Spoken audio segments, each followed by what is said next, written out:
Good afternoon everyone, welcome back to Wonderland Asylum. Back with the PT Cruiser. It's just a quick one, hopefully a bit more fun than the last one, and hopefully you'll be able to see what I'm doing this time. So thanks if you've come back to watch me make an attempt again, and Merry Christmas, as it is Christmas Eve here. So the first thing to do is, as you can see, the battery is disconnected. It comes out from under the passenger seat, 10mm range. Take the terminal off. That's just so you don't blow yourself up while you're messing about with the electrical stuff.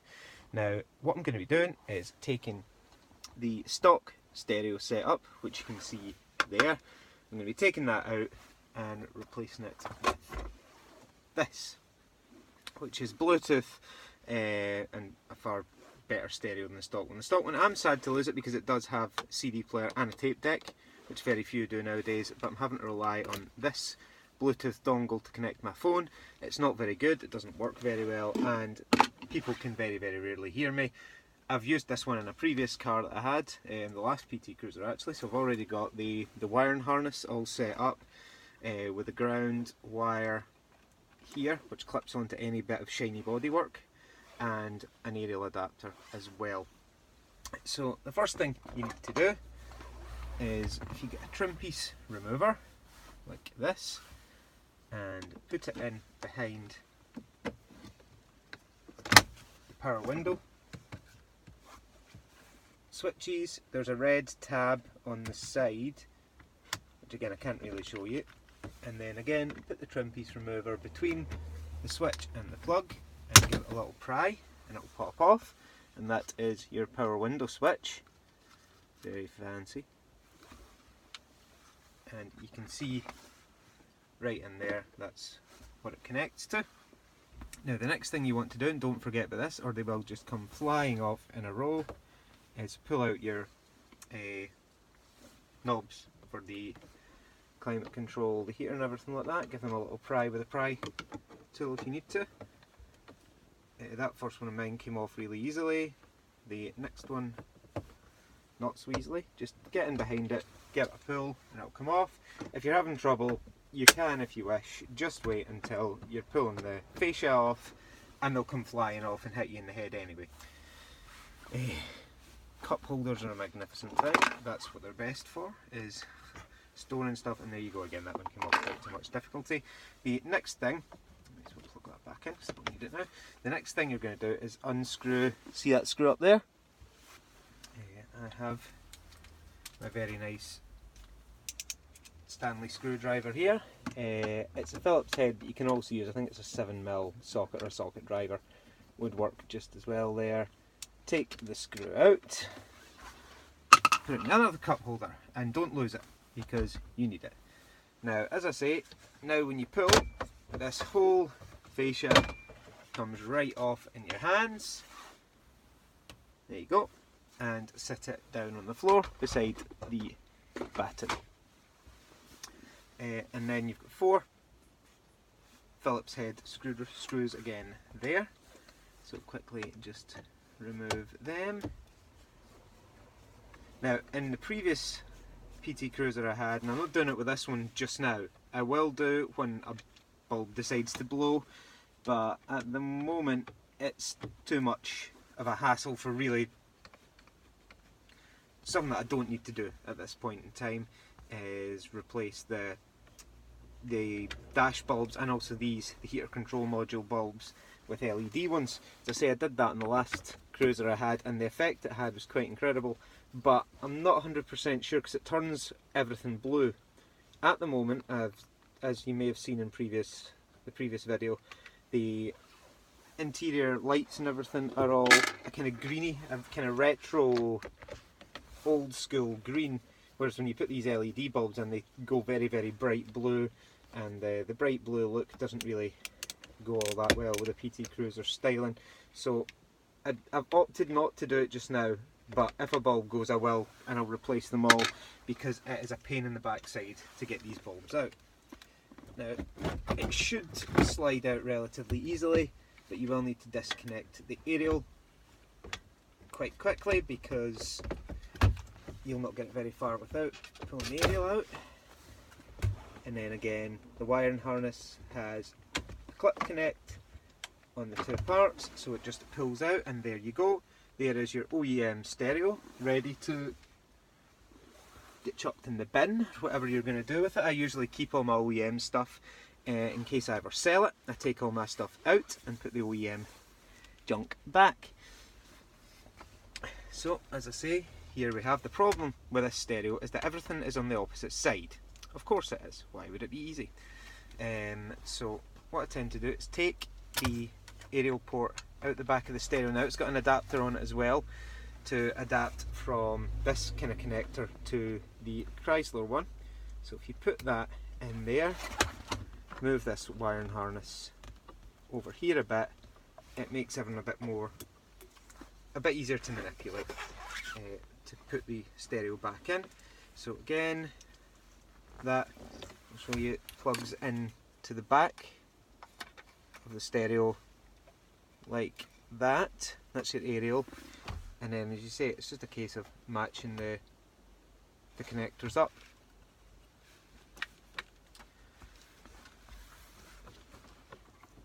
Now I sadly won't be able to use my multi-changer that I had in previously because I don't have the functionality for that on this stereo because it doesn't have a CD player. Sad to lose that, but again, I don't have really many CDs. Everything I have is Bluetooth, and it's stored on my mobile. Sorry guys. Everything I have is stored on my mobile anyway. So now, the tough part is trying to manipulate this so all the wiring goes back in, and don't forget to find a bit of metal somewhere to clip this ground hook onto. Now there is a nice bit of metal here just on the lip that will slide onto quite nicely, I hope. Because if you don't ground it, it will sound terrible. That is an important step. Hang on, just till I find something I can clip this onto.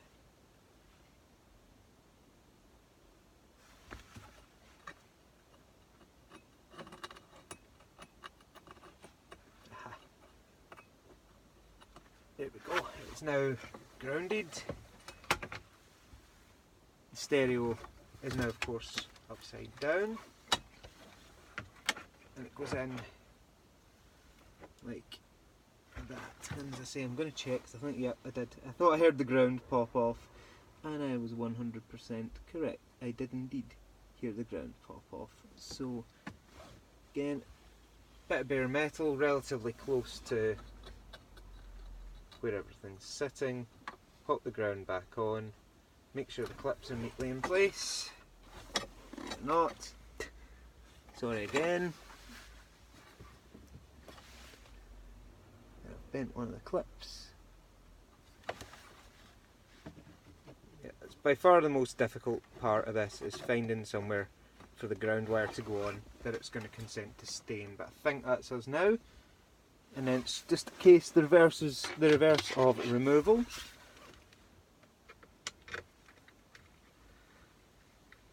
Just get one of the screws started to hold the stereo in place, and obviously change the way the screwdriver's facing, which will mean you can tighten the screw rather than loosening it.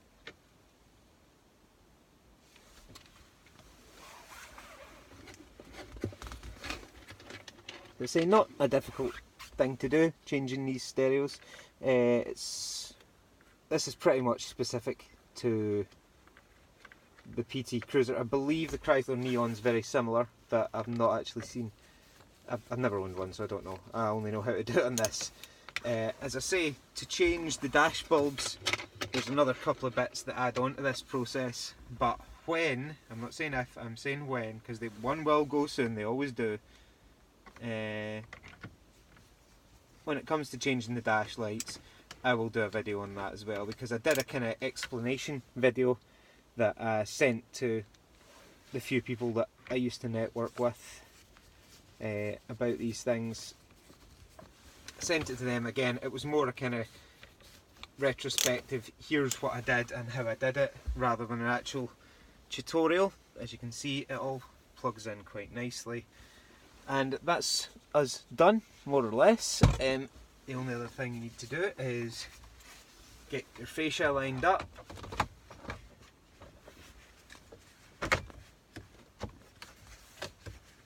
Make sure it all lines up and push it back in. So all the clips go back in. And look, you can see that looks really clean. Looks almost factory original. Obviously the shape of the stereo is slightly different, and that's an adapter plate that I got off of the World Wide Web to adapt the stereo shape to the shape of the Chrysler's single.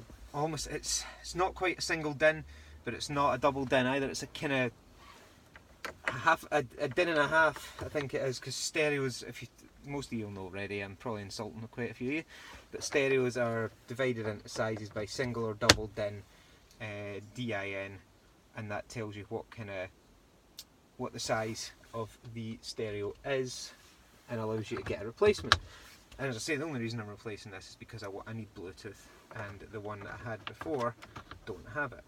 Right, so there we go, they all fit in quite nicely. Manipulate your wire out to reattach your power window switches, and then put the red tab down to lock them in place. And the one thing not to forget is to put that screw in the top. I forgot that once before, and it's not a huge disaster, but I was left with an annoying screw dicking about the inside of my car for a little while. So every time you went round a corner, all you could hear was this screw catapulting off the inside of the cup holder. It took me a surprisingly long time to go and actually fix it, but there we go. That's that all done.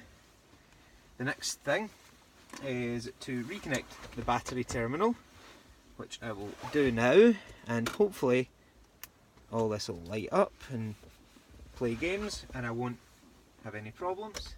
Well, the battery's working, so that's always a good start. And what I'm going to do now is just tighten the battery terminal down, because one of the issues with this car is because the battery is underneath the passenger seat, it's a pain in the backside to get to. Since this video is only going to be kind of 15 minutes at most, once I test the stereo and make sure it's working, give the car a wee start up to tutor. Right, there we go. I may well show you how to rebuild the battery box and how. Now this is supposed to be a gel battery. It's not. The one that I've got does not have a gel battery in it because probably, I would imagine, the gel battery is about £300. So the guy who had it before me must not have had £300 to spend on a battery. So he's fitted a standard battery with a breather hose. Now that breather hose is absolutely vital, or it will pump all sorts of chemicals into the inside of your car. This is a disclaimer, I will replace that with a gel battery when funds allow, because I know I'm a member of the UK PT Cruisers Club, and they get quite upset with you, certain people, if you mention that you're using a non-standard battery. So what I'll do is I'll put the key on and we'll see if the stereo works. I'll need to obviously change the time and everything, but let's see.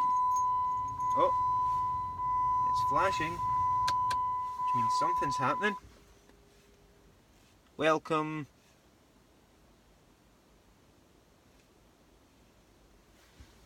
And obviously you won't be able to get any. Oh.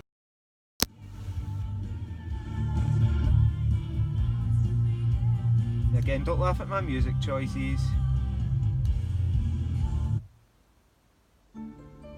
Very good.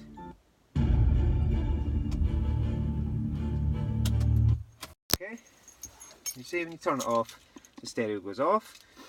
Now, if you give me 2 seconds, I'll nip round the other side quickly. I'll turn the dome lights off because they're annoying. Give me 2 seconds, ladies and gents.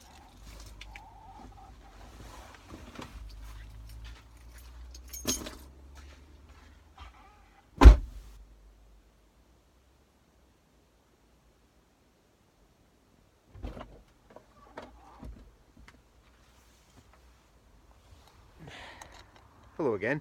Now, as I say, that is where the battery is, and that is where the battery lives, underneath the passenger seat. Now, I don't know how much you're going to be able to see of this, so what I'll do is I'll leave you there just now, and if you can't see much, I'll just edit this portion out, okay? So yeah, your battery's here. As I say, there is a yellow breather hose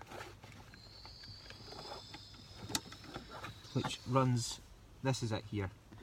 So that attaches in to the side of the battery. Please make sure you do connect it, because if you don't, problems. Okay, now the way the battery slides in on these things is the negative terminal goes in first, which, as you can imagine, is an absolute disaster trying to put it in, because if you bump that negative terminal on the top of the seat or the frame of the car in any way, shape or form, yeah, sparks. Okay, so you get the battery in, you get the breather hose manipulated up and around. Hang on, I think I've just dropped the battery on top of the breather hose. I have. So 2 seconds.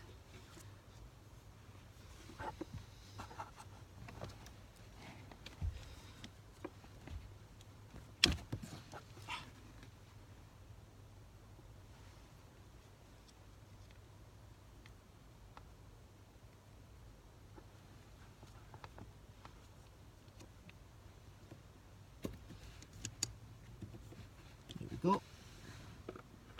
Okay. And then the front of the passenger side seat hooks in there, and it's 2 screws, and I just happen to have a screwdriver sitting here, so I'll use that one to put these screws back in.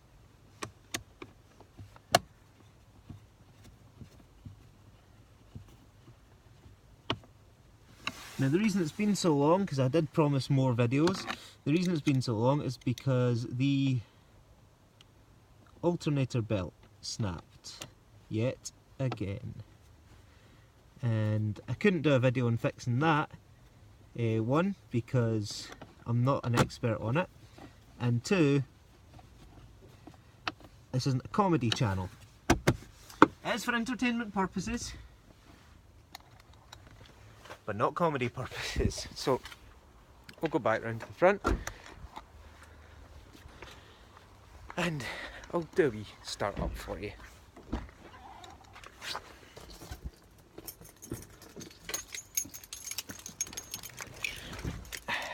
Okay, so before I do the start up, thanks everyone for watching, and hopefully she'll start for me now. She haven't started her up in a couple of days.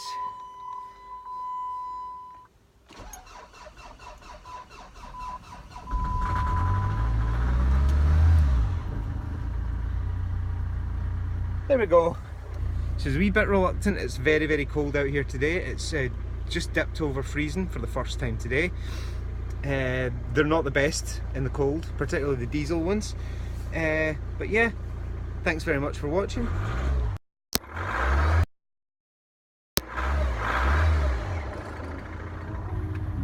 And that is my new stereo, quite merrily playing music. I'll turn it off just now. So thanks everyone for watching. I hope that was vaguely entertaining, and as I say, a wee bit more fun. And that's what the stereo looks like with the aux cable. It does work on Bluetooth, but yeah, you get the picture. And it's not 7 minutes past midnight, but it feels like it. So okay, thanks very much to everyone again for watching. Please leave some likes, comments, even subscribe, because I will be doing more videos on this and other vehicles, maybe, depending. But this one's my primary project. So I will see you all very soon. Thank you very much.